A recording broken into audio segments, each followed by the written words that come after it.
selalu dalam keadaan sehat walafiat. Baik Ananda, pada hari ini kita lanjutkan kembali proses pembelajaran kita. Walaupun tidak bisa dengan tatap muka, tetapi bisa kita laksanakan melalui jaringan seperti yang sekarang kita laksanakan. Baik, sebelum lebih jauh, maka kata pepatah, apabila tidak kenal maka tak sayang, ya. Sebelumnya Umi belum pernah masuk di kelas Ananda. Jadi pada hari ini ketemu dengan Umi, perkenalan singkat kita. Nama Umi Yumirasi Mamora. Tanggal lahir 11 September 1986. Ya. Jadi kalau ketemu nanti di jalan, silahkan bertegur sapa, ya. Umi tinggalnya di Rumnas Mandala.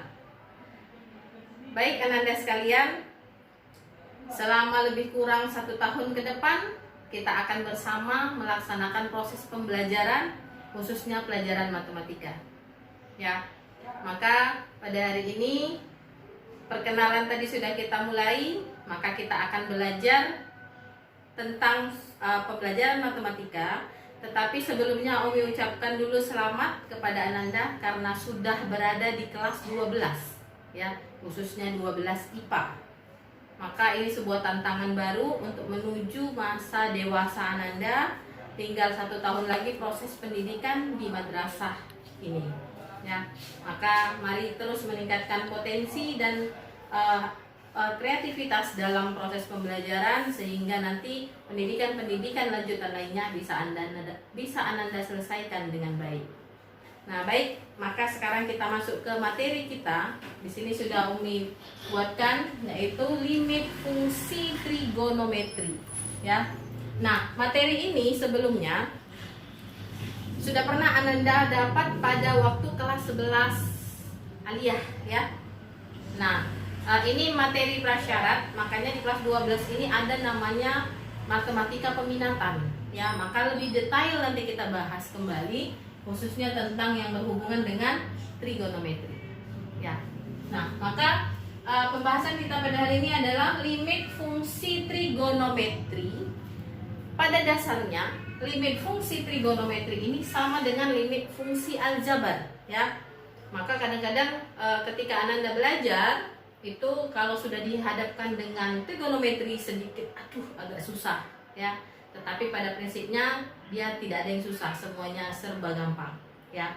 Nah, maka pada pembelajaran hari ini kita akan melihat lebih detail dasar dari limit fungsi trigonometri tersebut. Nah, kita akan membahas cara penyelesaian limit fungsi trigonometri, ya. Ada 3 cara. Yang pertama dengan substitusi, kemudian yang kedua dengan penyederhanaan.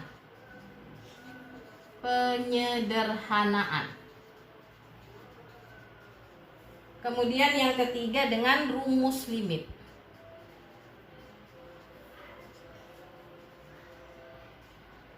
Ya, ada 3 cara, ya. Pertama substitusi, yang kedua penyederhanaan, yang ketiga rumus limit.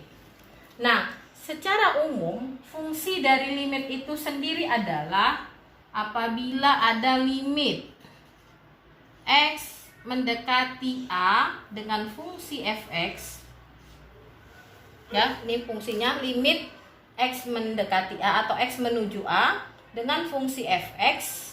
Nah, apabila kita mau menentukan berapa sih nilai dari limit X mendekati A dengan fungsi fx, maka kita ambil dulu dengan cara substitusi, ya. Artinya dengan menggantikan nilai X itu dengan A pada fungsi fx, maka ini hasilnya menjadi f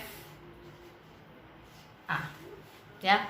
Maka kita menyelesaikan ini dengan metode substitusi. Nah, metode substitusi, metode penyederhanaan, metode rumus limit ini berkaitan erat dengan satu dengan yang lainnya. Artinya ketika nanti kita selesaikan dengan substitusi tidak bisa, maka kita harus mengambil metode yang kedua dengan penyederhanaan. Kemudian untuk menentukan rumus limitnya ini dari metode substitusi dan penyederhanaan. Jadi limit X menuju A fx sama dengan fa. ya. Sederhana ya, hanya tinggal menggantikan nilai X-nya itu dengan A. Nah, kira-kira dari penjelasan yang singkat ini mungkin bisa dipahami ya Ananda sekalian. Karena ini hanya sekedar menggantikan saja, limit itu artinya menggantikan. Nah, di kelas 11 kita sudah belajar banyak tentang limit, tetapi lebih kita detail tentang aljabarnya. Maka di trigonometrinya mungkin akan kita bahas lebih panjang sekarang ini. Ya. Nah, dari contoh yang sudah Umi buatkan, kita ambil satu cara dulu. Yang pertama substitusi, ya, substitusi. Kita lebih fokus membahas tentang materi yang ini, substitusi. Nah, substitusi ini ada namanya substitusi yang menghasilkan nilainya tentu, kemudian ada tak tentu. Ya, berarti kalau kita substitusi, kita gantikan langsung hasilnya tentu, berarti ini mendapatkan nilai. Ya, bisa jadi nilainya 2, akar 5, dan seterusnya. Tetapi apabila kita substitusikan hasilnya tak tentu, hasil tak tentu itu, kalau tadi tentu hasilnya 2, kemungkinan akar 5, dan seterusnya. Kalau misalnya tak tentu, itu hasilnya 0, ketika kita substitusi langsung mendapatkan nilai 0, kemudian positif tak hingga, kemudian min tak hingga, maka ini namanya substitusi penyelesaiannya tak tentu. Nah, ketika ini tidak bisa kita selesaikan, ketika kita selesaikan dengan substitusi hasilnya tak tentu, maka kita beralih ke cara yang kedua dengan penyederhanaan. Ya, oke, ini dia. Nah, maka kita bahas lebih jauh dulu tentang substitusi. Ini supaya lebih paham. Nah, supaya lebih detail, kita ambil satu contoh, ya. Ini buatkan satu contoh di sini. Yang pertama contohnya kita buat, tentukan limit X mendekati pi per 2 dari fungsi sin setengah X tambah cos X. Ya, limit X mendekati pi per 2 dari fungsi sin setengah X tambah cos X. Nah, kita selesaikan ini dengan metode substitusi. Nah, substitusi itu tadi artinya adalah menggantikan langsung, ya.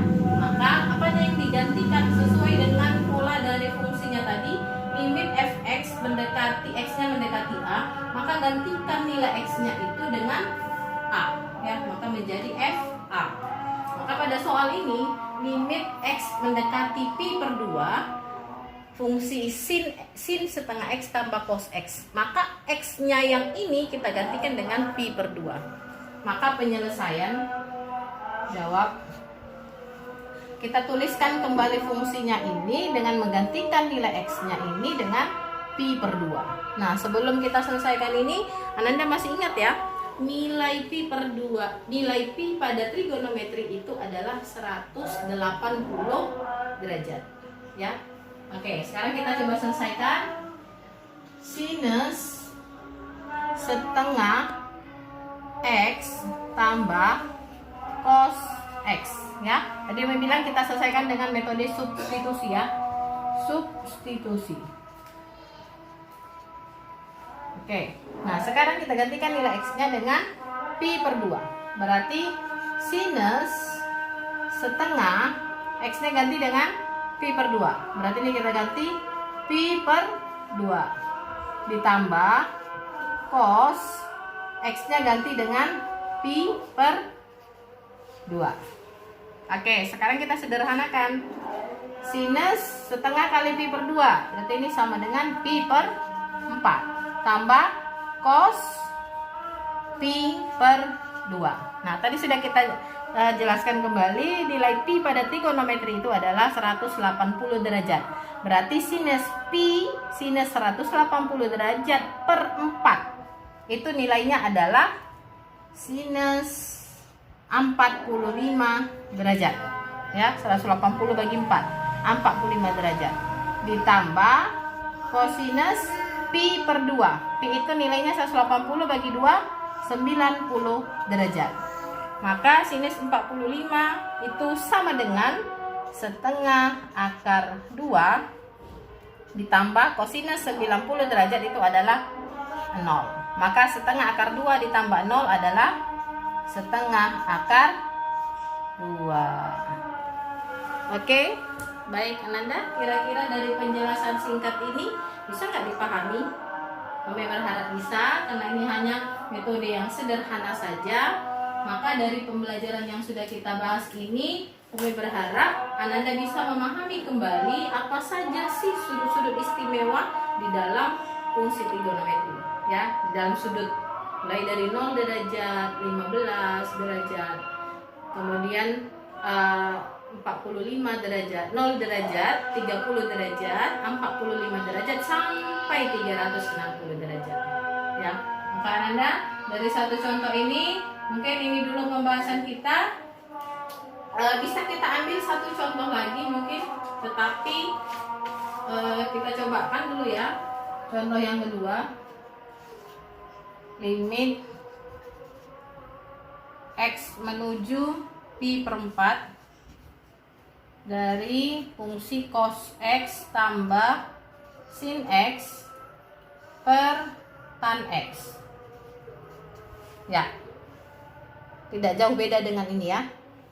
Maka cosinus X ganti dengan pi per 4, sinus X ganti dengan pi per 4, tangen X ganti dengan pi per 4. X nya ganti dengan pi per 4. Pi per 4 itu pi nya tadi nilainya 180 derajat.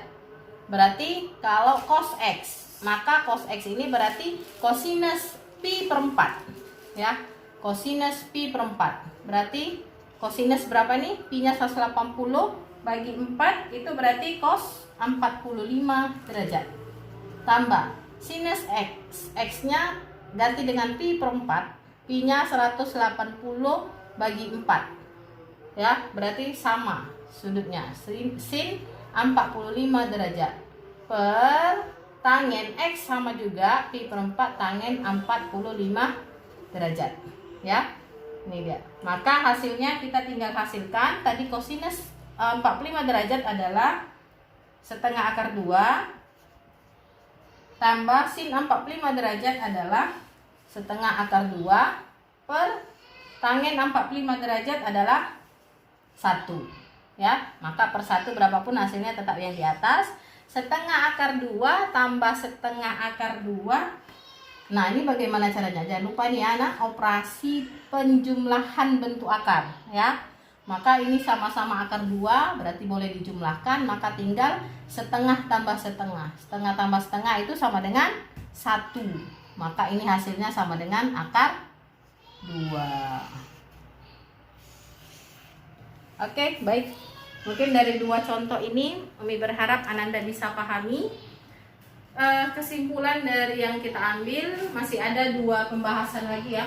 Dengan metode penyederhanaan, dengan metode rumus limit. Pada pertemuan selanjutnya nanti akan kita sambung kembali. Maka pada hari ini kita sudah dapat satu materi untuk cara menyelesaikan limit fungsi trigonometri. Jadi Ananda sekalian, kesimpulan dari materi kita pada hari ini adalah bahwasanya limit itu adalah cara kita untuk menentukan sesuatu dengan menggantikan ya, kalau dalam ilmu matematikanya. Maka ketika kita berhadapan dengan trigonometri, kita tidak lepas dari sudut-sudut segitiga, sudut ya, mulai dari 0 derajat, 30 derajat, 45 derajat sampai 360 derajat.